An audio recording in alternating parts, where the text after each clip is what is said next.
Matt Mackowiak joining us. Chad, sorry about that. No problem. There we go. Republican strategist. All right, Matt, let's talk about Kavanaugh. Obviously, a huge victory on many fronts. A huge victory for the president, but a victory for decency, maybe a victory for rule of law, and that you are innocent until proven guilty. A lot of victories here wrapped up in this confirmation for Brett Kavanaugh, it seems to me. Trump. Wow. Evangelicals it's a victory for evangelicals who stayed with this president despite lots of questions and perhaps some concerns, but really stayed with him on the issue of the Supreme Court. It's a victory not who was willing to withstand the slanders and the negativity and the attacks and the death threats to be elevated from the second highest court in the land to the highest court in the land. But you're right. Even more than that, it's a victory for basic decency, for the sort of sustaining the presumption of innocence and the rights of the accused. It's a victory for anyone who wants to disincentivize smear tactics for political outcomes. Look, all you need to know about the accusations against Kavanaugh are that the Democrats and all their machine knew about this in July. I assure you, they wanted to corroborate these allegations, because if they corroborated them, Kavanaugh would not have survived. They were unable to corroborate them, not over a 1 week period when the FBI did their supplemental investigation, but over a much longer period of time than that. If they had been able to find other witnesses, other people who could back up Dr. Ford's claims or any of the other claims, they would have trotted them out with Gloria Allred on the cable news channels, and they couldn't do it. And so at the end of the day, I don't think any Republican voter or any Republican elected official needs to be shy about supporting Judge Kavanaugh in this case. Obviously, it was a very close vote, 50-48, with one voting present. So hopefully the country can be healed. The Supreme Court can now be operating with 9 justices for the fall term. And the question now is, will Republican voters who've been motivated by all these tactics over the last couple of weeks, are they likely to remain motivated with intensity for the next 29 days? Yeah, and that is the big question, right? I mean, people move on. People, move on to other issues. They lose interest in things. But early voting starts, at least here in the state of Texas, early voting starts here in a couple of weeks. Do you think that Republicans will be able to use this going into the midterms? So it's been good news in the short term. You've seen the congressional generic ballot drop from 7-point advantage for the Democrats down to 2. You've seen some initial polling in Montana and North Dakota, where the race has really changed in a profound way very quickly. Just over the weekend, we saw Ted Cruz up 6 points in Texas. We saw some other polls that were encouraging other Senate races. So, look, I think the question here is, as I said before, can Republicans keep that, maintain that level of intensity? The Kavanaugh story is already not in the news. I was watching cable news this morning, and they're moving on to climate change and all kinds of other stories. Which is expected. And so it's going to be up to Republicans now to make clear the stakes of the midterms, what the contrast is between Republicans and Democrats, and why giving Democrats power when they're willing to use these outrageous tactics would be very bad for the country. And that's an argument we've got to make in 20 or 30 contested House seats and in 10 or 15 contested Senate seats. And, of course, the stakes in the midterms are very, very, very high. Yeah, absolutely.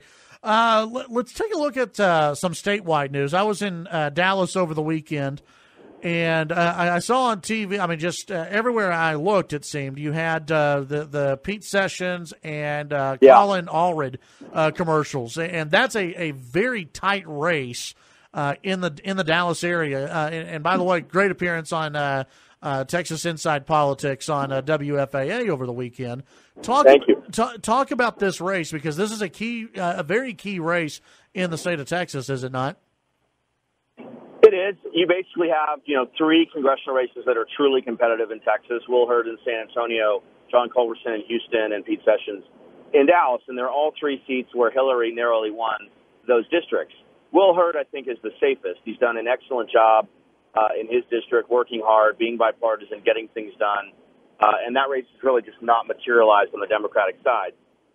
Culberson is in a very tough and tight race in Houston. Sessions is as well in Dallas.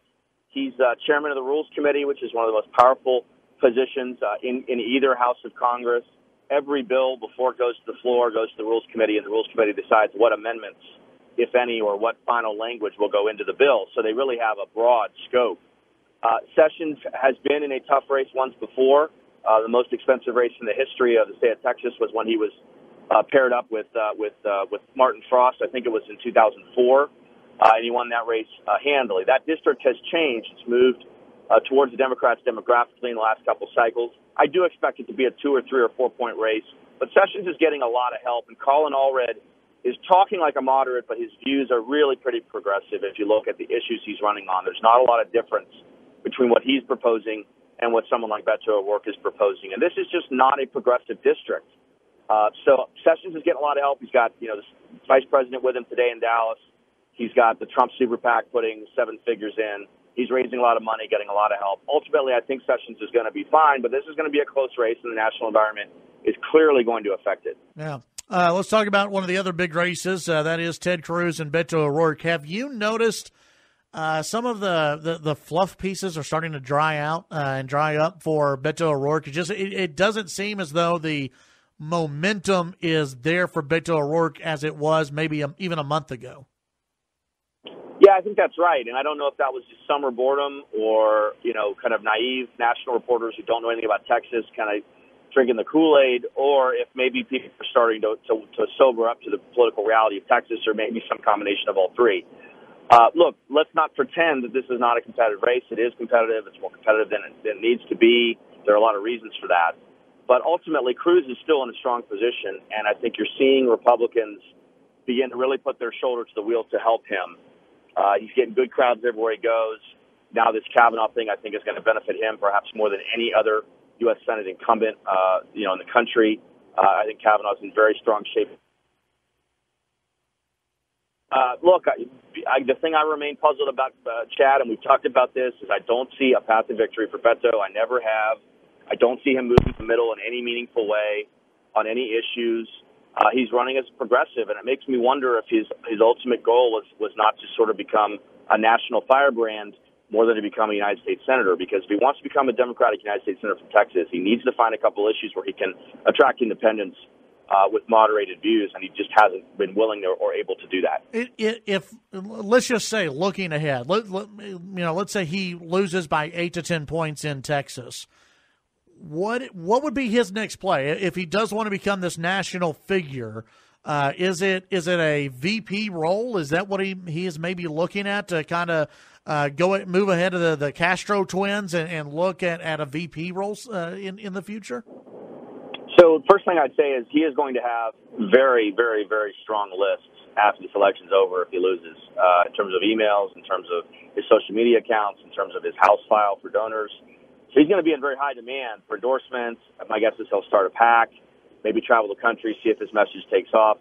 But look, he's not going to be a serious candidate for president. A member of Congress is generally not considered a serious candidate for president. I don't see how you run statewide in your home state and lose and then run for president. That just doesn't seem very likely. But sure, I think the VP chatter could be a possibility. I think he could be looking at the cabinet if a Democrat wins the White House. There could be other things he's interested in away from politics. It's very hard to know what will motivate him and what his options will be, but I do think he'll have some options. Very interesting. Matt, tell folks where they can get your newsletter and also what your latest podcast is over. Yeah, the newsletter is a daily politics newsletter that we send out every weekday morning. It's called Must Read Texas. It goes out to 3,000 Texans every day. It's got all the top news. You can sign up at mustreadtexas.com. There's a free 1-week trial if any of your listeners are interested. The podcast is called Mac on Politics. You can find it in the iTunes Store, on Google Play, and on Stitcher. And the latest episode is all about the FBI investigation into Judge Kavanaugh. And we have a former assistant U.S. attorney for the Southern District of New York named Daniel Goldman, who's a legal analyst for NBC News. It's a very interesting conversation. So you can check that out, Mac on Politics, wherever you find podcasts. Very nice. Matt, as always, appreciate your time, and we'll visit with you later on. Look forward to it. Have a great week. You too. That's Matt Mackowiak, Chad Hasty Show, KFYO.